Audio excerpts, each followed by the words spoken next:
I've been waiting all day for this.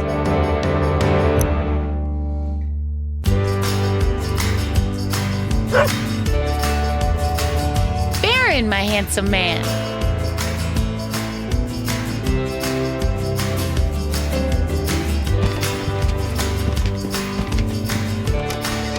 Hi, human. Hey, babe. You ready?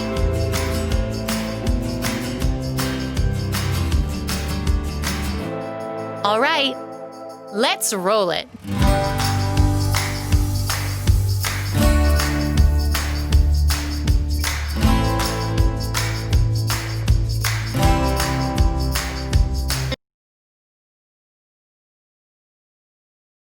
Full sense. We're really excited today because not only do I have someone very special in my life and a teacher within the community of Kingston, Isaiah is joining us, but I know he's a teacher and a movement educator within the city of Kingston that many people are missing right now. We're missing your classes right now, Isaiah. We're missing that piece of you. So welcome. How are you today? I'm doing pretty well. How are you, Ash? I'm good. I mean, the sun is shining. So let me give you a little backstory on Isaiah. So Isaiah used to be, I first met Isaiah when he used to come to some classes of mine when I was teaching back at Studio 330. And you know, instantly fell in love with the human being that you are. And I've got to watch this beautiful journey for you from student to teacher. And I just want you to tell us a little bit about that and a little bit about what you do as a movement educator in the city. Yeah, I started teaching yoga with no intention of teaching yoga. I just wanted to deepen my practice. And so I went to a teacher I respected and asked, how do I do that? She said, do a teacher training. So I did that. And I never felt like it was my purpose or calling. I find that those concepts don't exactly click for me most of the time. But it was something that I felt like I was pretty good at, and it was something that I could provide value for other people. And that was enough for me. So when I got an offer to work right out of teacher training, I knew that I had to say yes then or I never would. So I said yes. And then a year or two later, I wanted to deepen my teaching practice, and I asked that same teacher how to do this. And she said, go to New York and train with this instructor. His name's David Regelin. I watched a 6 or 7 minute YouTube video that he put out, and I was completely sold. I put $1,000 into that, and away I went, which was great. Stayed in the tiny apartment in upper west side, so it was really nice. And that was when things really clicked for me. This idea of putting together shapes and how the shapes that you make in your body, you can connect them and you can measure them in a way that allows you to just function better as a human being. So that's what I'm about. I love that. It's your classes.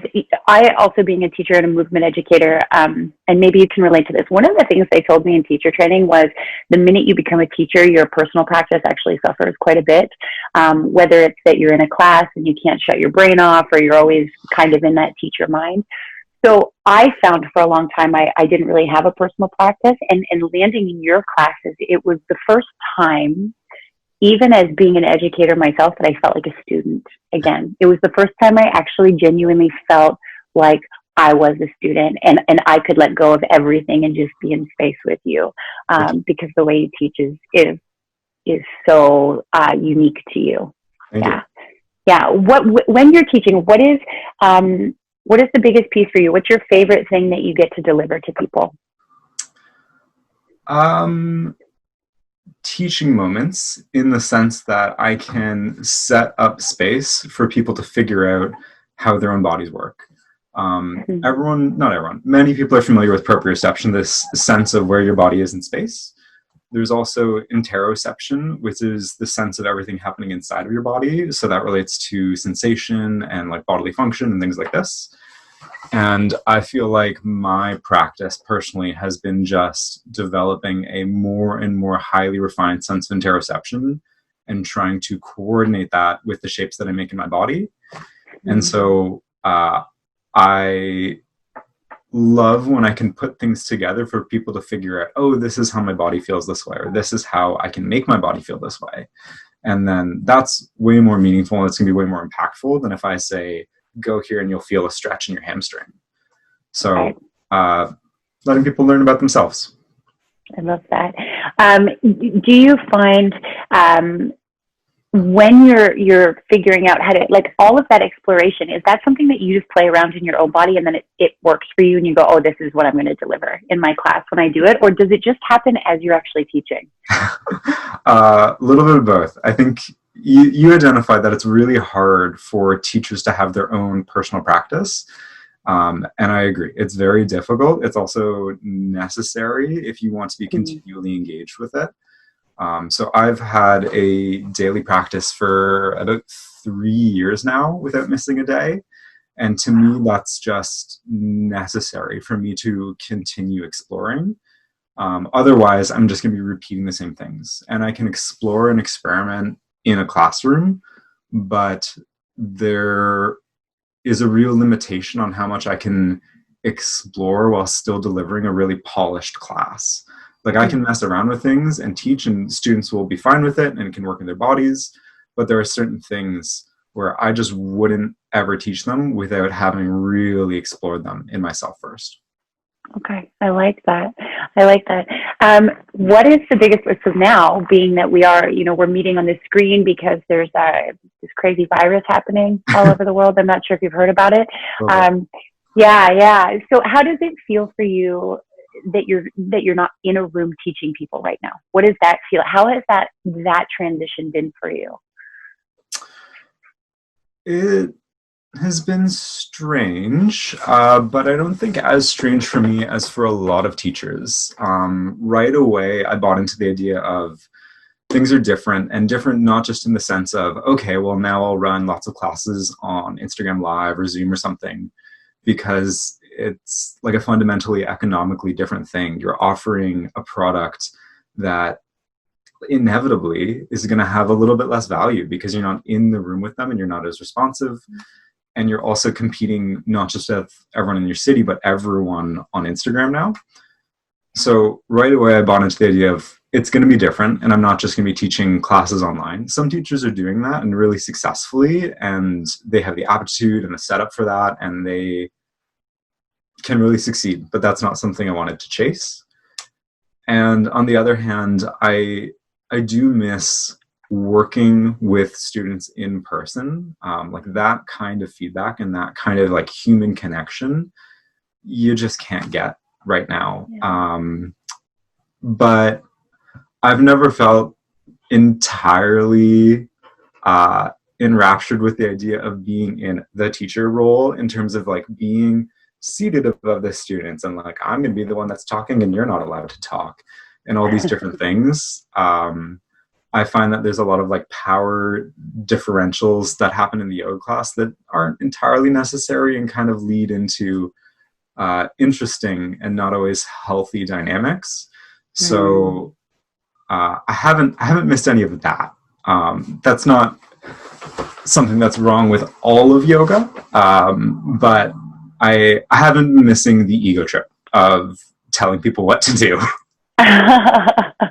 It's interesting because I can relate to you with the idea of not offering free classes. So initially, and you know that as part of Soul Academy, in the beginning, we kind of felt like maybe there was this urge to offer something free to the community. And then upon reaching out to teachers from the studio, I sat back and went, I don't feel aligned with this personally myself. I'm not interested in actually going and teaching these online classes. And then why would I ask other teachers from the studio to do the same thing, especially at a time where we were all just adjusting in what was going on around us. But also I felt like everyone was running out of the gate doing it, and they were doing it really well. And there was no need for us to layer on to that, or for me to layer on to that, or anyone else to. So I do relate with you there.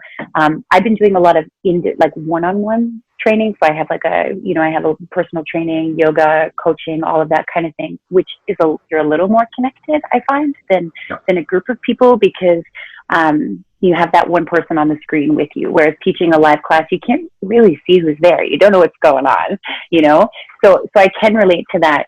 I do miss. How do you feel as a teacher? So if everything was to open up tomorrow, but we're still on an Emergencies Act, right? We're still in this state of emergency. How would you feel first off as a teacher going back to teach classes right now at a time where we're still supposed to socially distance?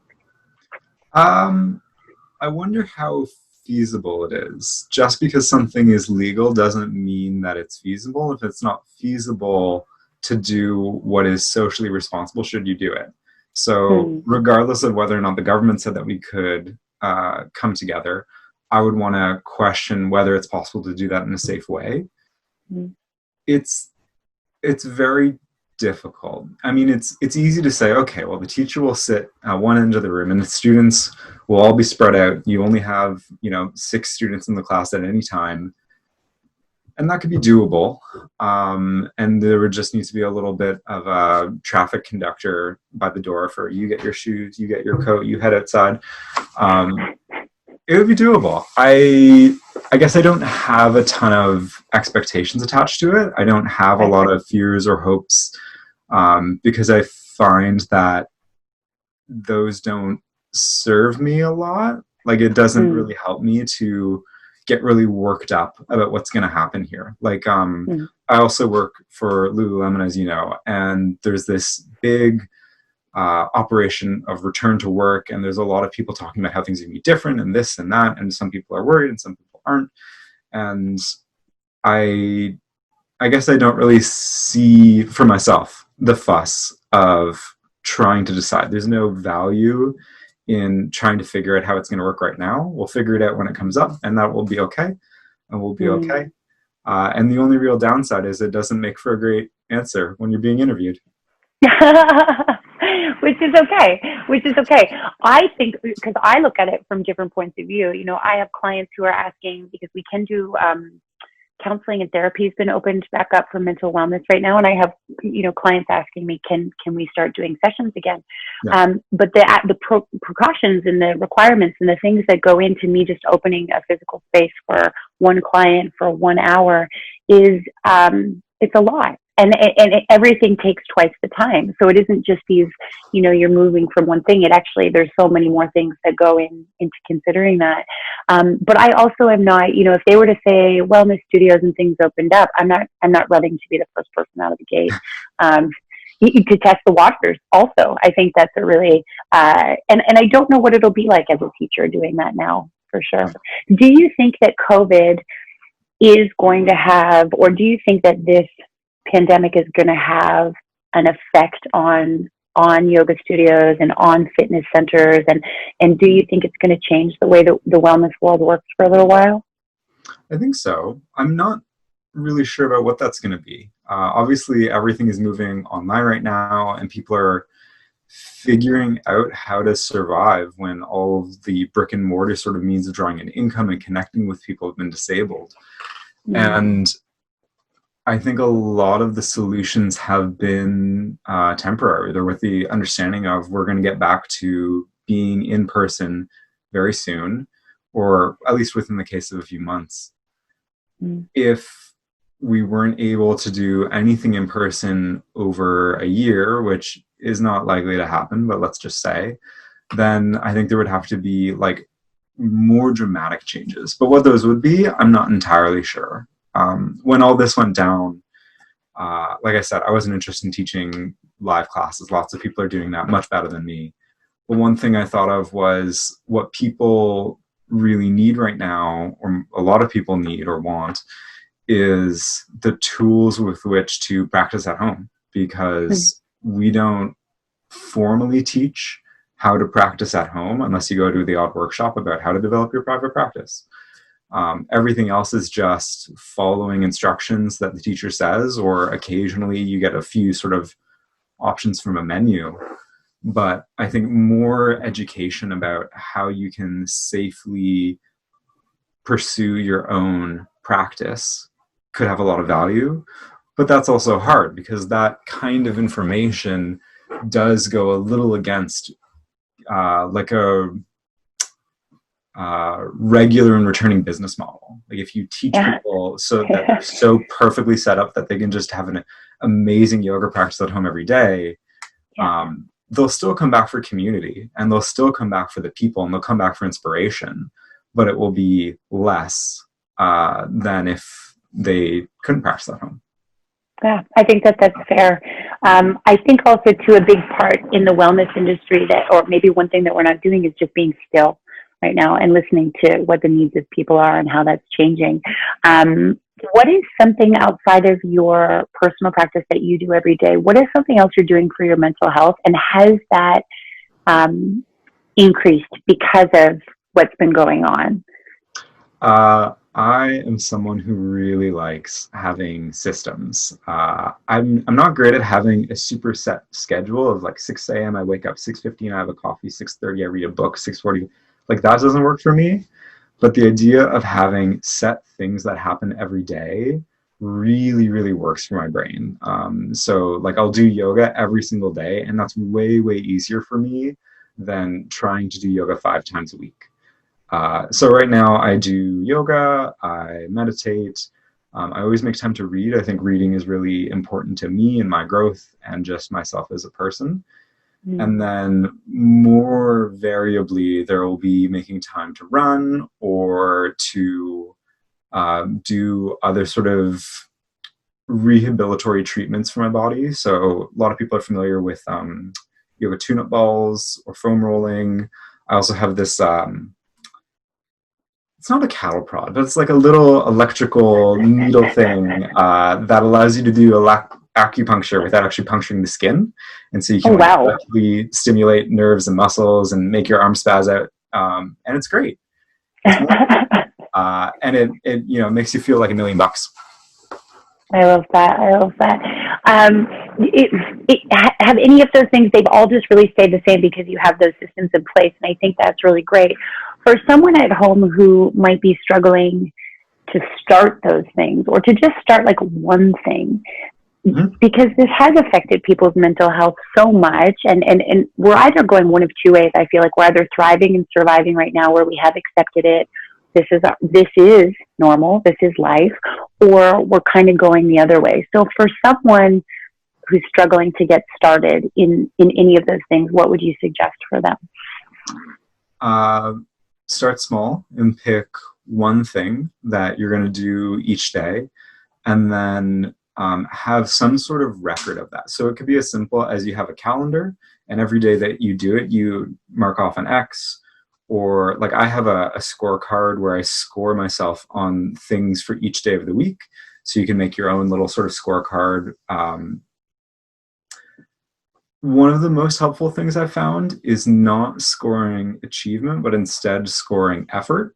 So it's really easy to say, did I go for a run or did I not go for a run? And score yourself appropriately. But that actually doesn't really tell me much. If I instead ask myself, did I do my best to go for a run? Then it's no longer a binary state. Instead, I can say, I went for a run, great, 10 out of 10. I didn't go for a run, I didn't even try, 0 to 10. But if I tried to go for a run and it just didn't click, there was a lot of resistance or friction today, then I can give myself a score somewhere in between. And that is really important because if what I'm focused on is behavioral change, and by changing my behavior I change my thoughts and my emotions and all this and my disposition. Behavioral change depends on effort. It doesn't depend on achievement. Like becoming a consistent runner doesn't happen when you run really consistently. It happens when you put in a lot of effort to run consistently. Like I could run every single day, and if there was never a day when it was really hard to run, I'm not actually building up the behavior of running even when I don't want to. So score your effort. I love that.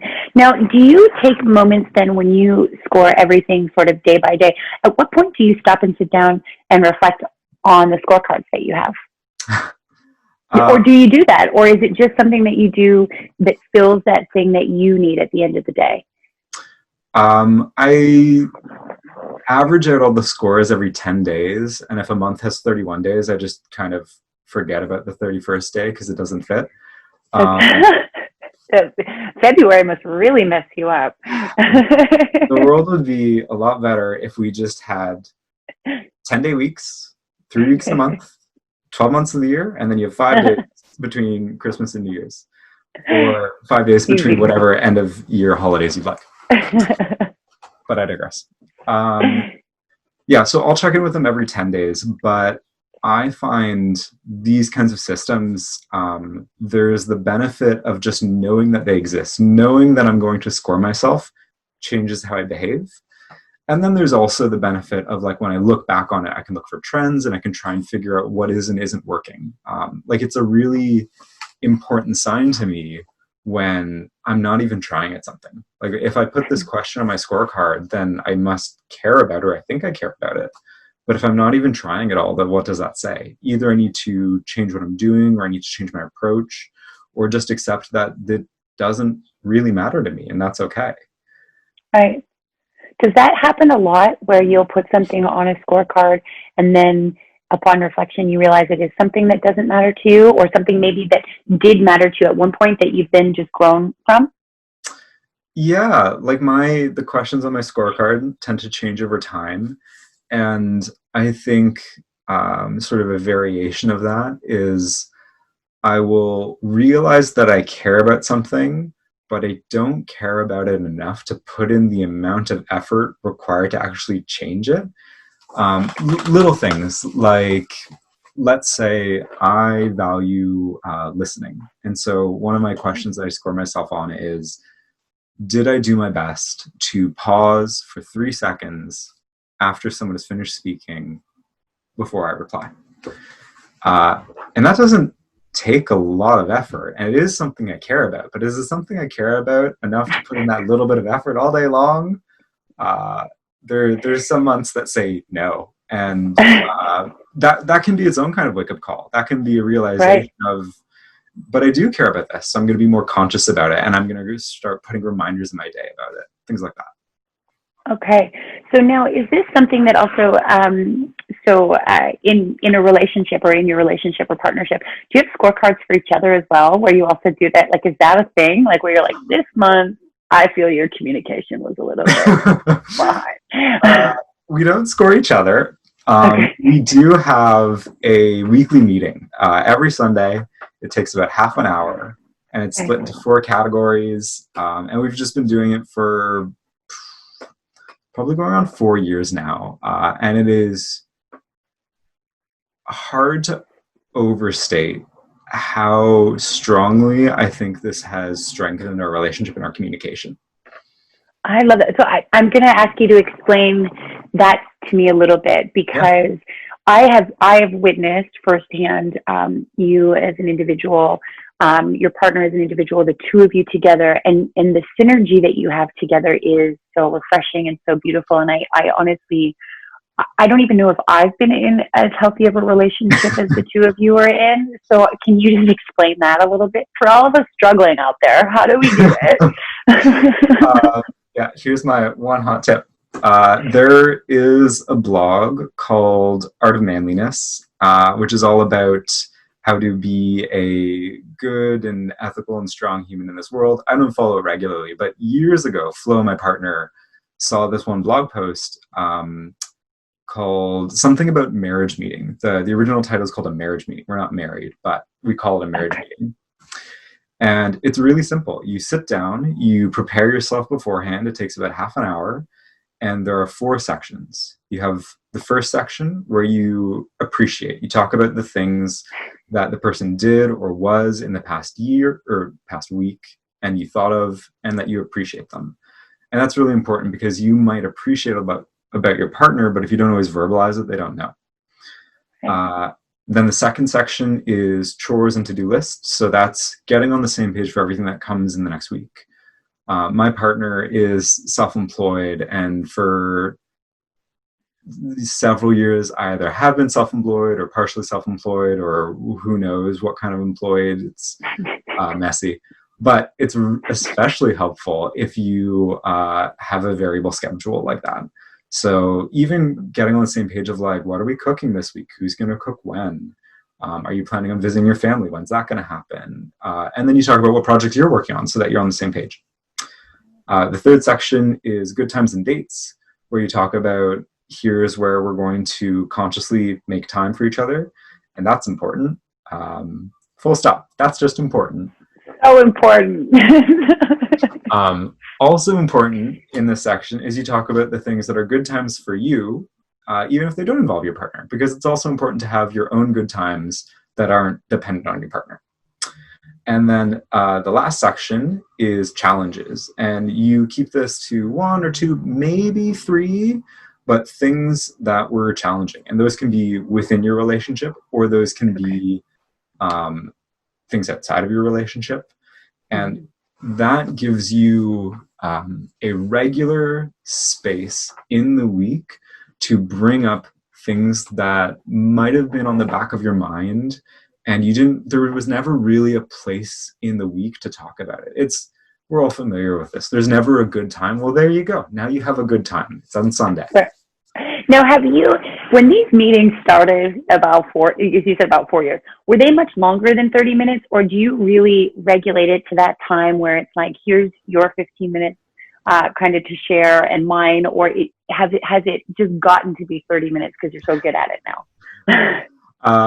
30 minutes is a very, very rough average. Some might say a very conservative average. It varies. Some weeks there are just more things to talk about. Some weeks you will spend, the format we use is I'll say my appreciation, then she'll say her appreciation, then I'll say my chores, she'll say her chores, and so on. And then every other week we'll alternate.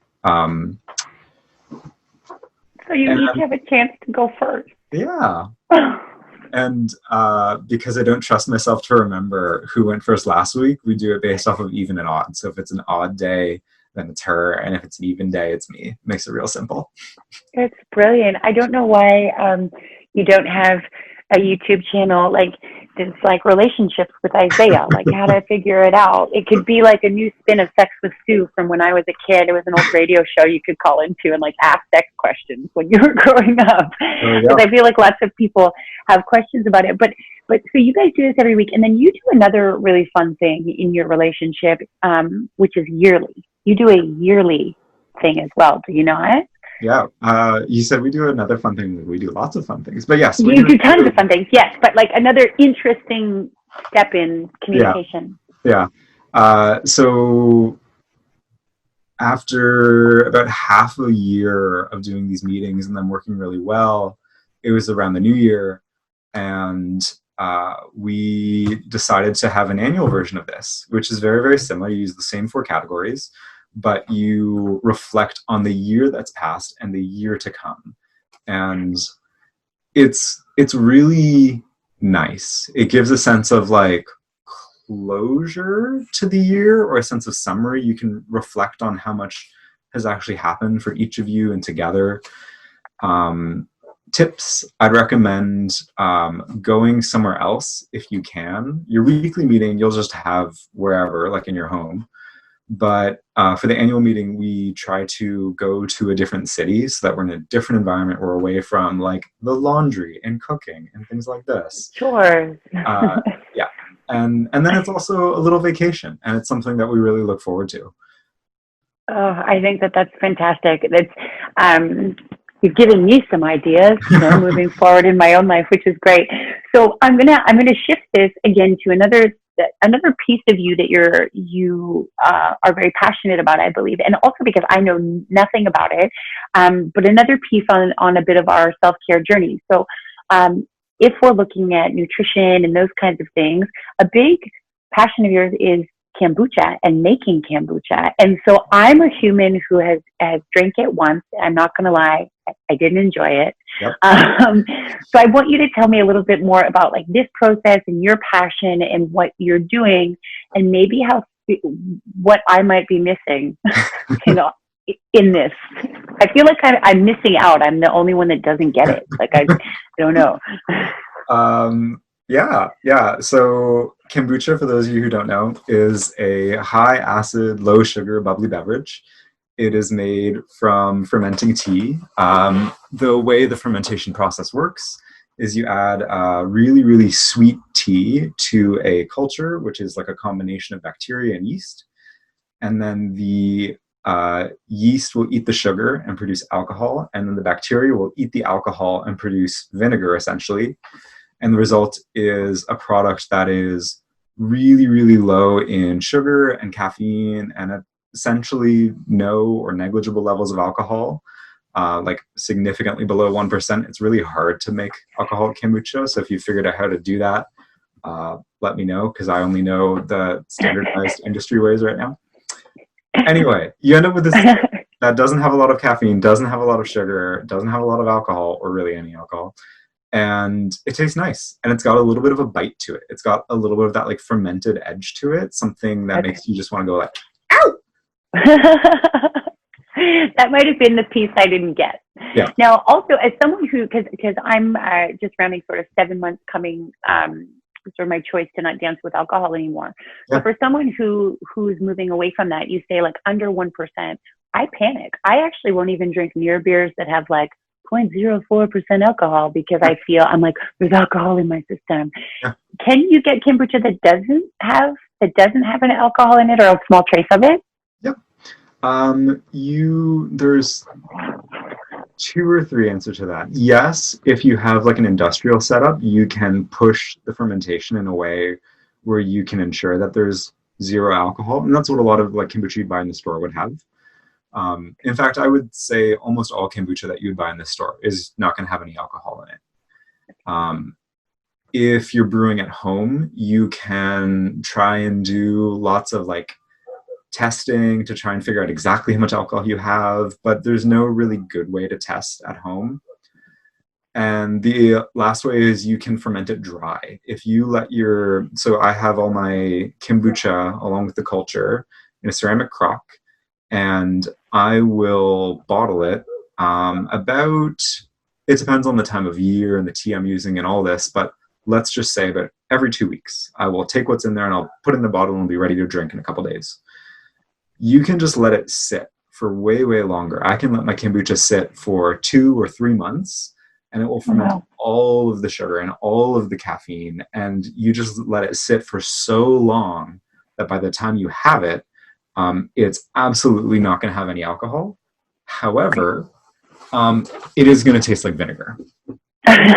So it's like a half a dozen of one, half a dozen of the other. What are the health benefits that come along with bringing this drink into your life or starting to move in it? Are there specific health benefits that come with it, or is it just an alternative? Well, it started entirely because I thought kombucha was neat and tasted good. I had no interest in the health benefits. Okay. I wasn't even really sure that there were health benefits. I just started making it.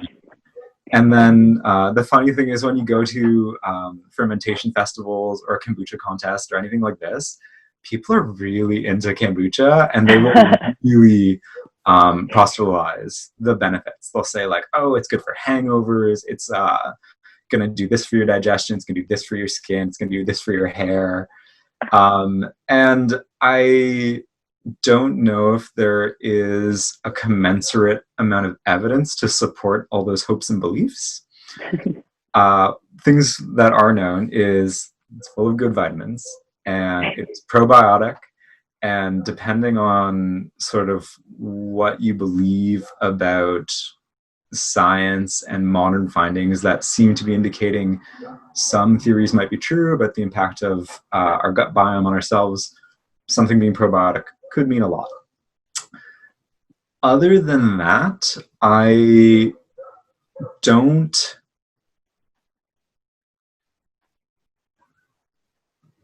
not going to claim much more than that, because like I as a person tend to lean toward reserving judgment until I have a lot of evidence. So until there's like some really good evidence-based studies indicating exactly what kombucha can do for you, I'm happy just saying like, it doesn't have a lot of sugar, it doesn't have alcohol, it is probiotic, it's got lots of good vitamins in it. And I think its biggest health impact that is really unambiguous is just, if you really like soda, then it's a great alternative. And if you want like a really nice mocktail, then some kombucha can be a really good alternative, because it has that sort of acerbic bite to it. Yep.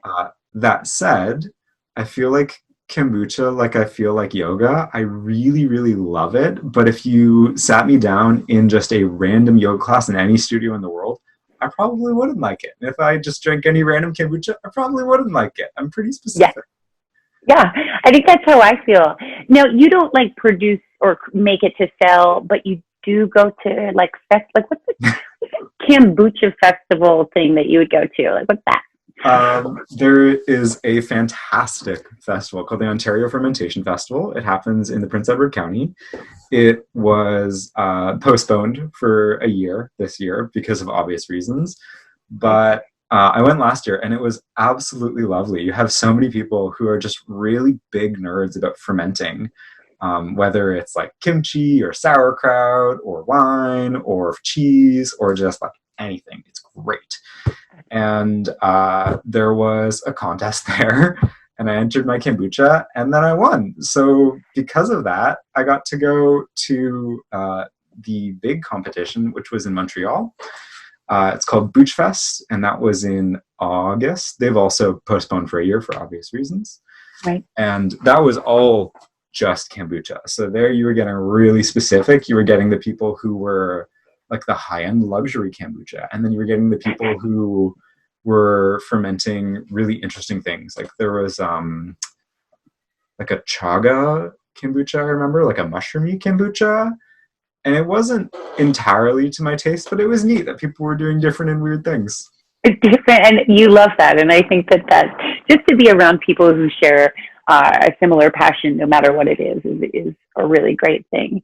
I'm curious, in COVID, and this extra time we've had to reflect, have you picked up any new hobbies? Have you picked up anything along the way that you've learned how to do since this sort of isolation began?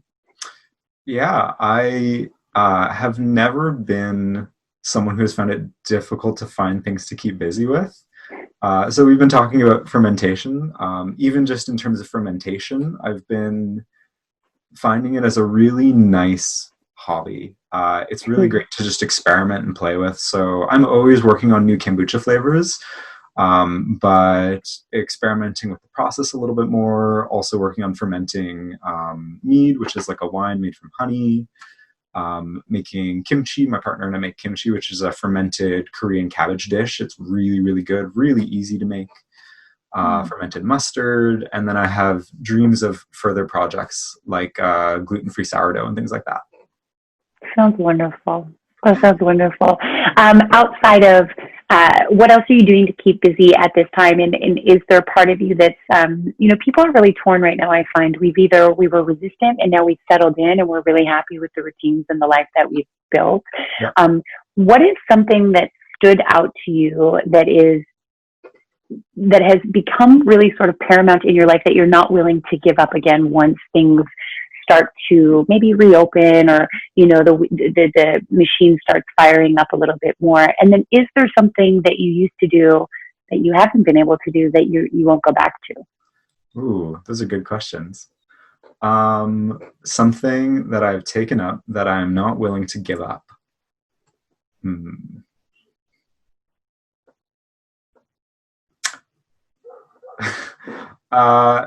It's a little nerdy, but time tracking. I have wanted to be the kind of person who time tracks themselves, and it just like never really clicked. But over the past couple months, it's something that I've been a lot more consistent about, and it's not something that a lot of people want to talk about because it's kind of boring and kind of nerdy, but it allows me to be more effective at living the life I want to live. It allows me to be way more effective in terms of actually strategizing how long things are going to take, and critically knowing how long things take. It's a little crushing sometimes to say, oh, I'm just going to write this email and it's going to take me 5 minutes. And then you check and you're like, oh no, emails on average take me 27 minutes to write, even when I'm trying to be quick. Yep. Things like that. And if you're ever any amount of self-employed, I really, really highly recommend it, because your time is your most valuable resource, and it is directly tied to your ability to make money if you're like self-employed. So the really important but sometimes scary thing to do is to time track everything and then divide the amount of money you make by those various things and find out exactly how much your time is worth right now, which is, can be a little scary, but also it's not going to be, that information already exists. You don't know it, but not knowing it doesn't change the number. Right. Right. It's true. I think as someone who, is also self-employed, working smarter, not harder is always that like thing that's going on in my mind. But the emails that's like, I'm bad at that. I'm so bad at that. And then what's something that you are happy to not go back to? What's one of these things that maybe we considered normal, or one of these things that we maybe didn't even realize we were doing, that you just don't want to go back to doing? Mm.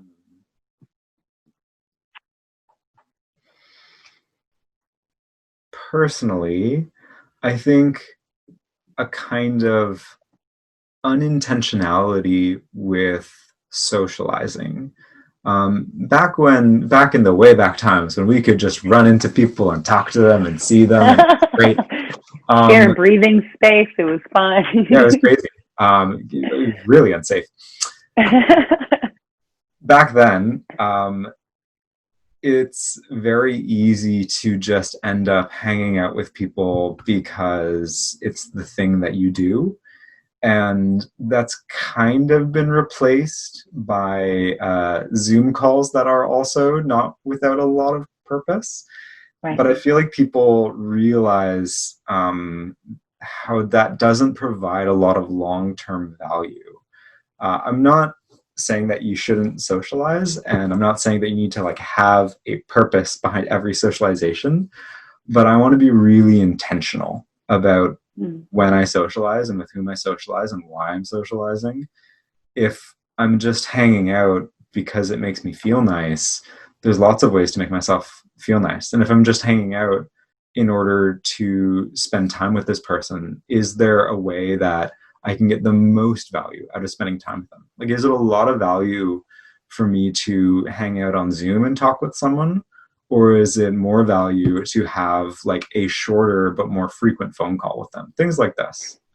I think that's not only intention with socialization, but that mindset moving into the intention of everything that we do and all of the ways in which we were kind of an autopilot when we're doing it, I think is such a great realization to have, is that, what is it that we're getting out of it? What is the value that we put in it? Or is it just part of the motion? Do we just hang out sometimes because we feel like that's also what's expected of us?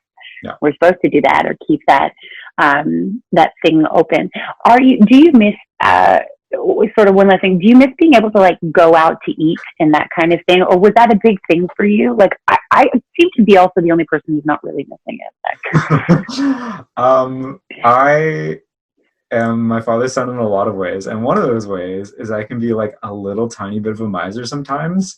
And so it's nice to go out and eat, but there's always some resistance in me of like, but I could just make food at home and it would probably be as good. Like, I would rather invest in like cooking good things at home. So I haven't really missed that. I love that. Yeah, like I'll order something that I would never make at home. Like I'll never make sushi at home, so I'll order that like once in a blue moon. But other than that, I'm really happy to just try to get better at cooking. I like that. Isaiah, I'm so happy. First off, I'm so happy you joined me today. I miss seeing you. You're one of those energies that when I'm around, it just fills me up. And I can't really explain why, just you being who you are. I think, you have that impact on a lot of people. And there's a lot of people really excited to see if that's something you even choose to do, and it's really figuring out what this new life is after we move out of this. But I can't thank you enough for stopping in with us today. It's been my pleasure, Ash. Thank you. Yeah. And if anyone wants to find you online right now for any reason, or they want to reach out to you for any reason, are you sort of open to that? Yeah. And if so, how can they find you? This tells you how much I use Instagram. What's my Instagram handle? I think it's idk.yoga, because those are my initials. And it's definitely linked from my website, which is isaiahk.yoga. ISAIAHK.yoga. Or you can just try and search me on Facebook. There aren't that many Isaiahs in Kingston. Okay. We'll find you. I appreciate it so much. I can't wait till I can be back in physical space with you. I'm coming for a hug when the moment's right. And just thank you so much for being you and for doing what you do. Kingston is so lucky to have you, and we're just also lucky to have you in the community. Thanks, Ash. Have a great day. You too. Thank you. So I think I have to still do my Vogue. That was Isaiah. I'm so happy to see him. It's so interesting having spent so much time away from people that you see all the time, and then seeing not only their friendly faces, but all the ways in which our hairstyles have changed over the last 3 months. So thank you again for joining us. Stay tuned for our next episode. I hope everyone's having a wonderful day and stay safe. Bye.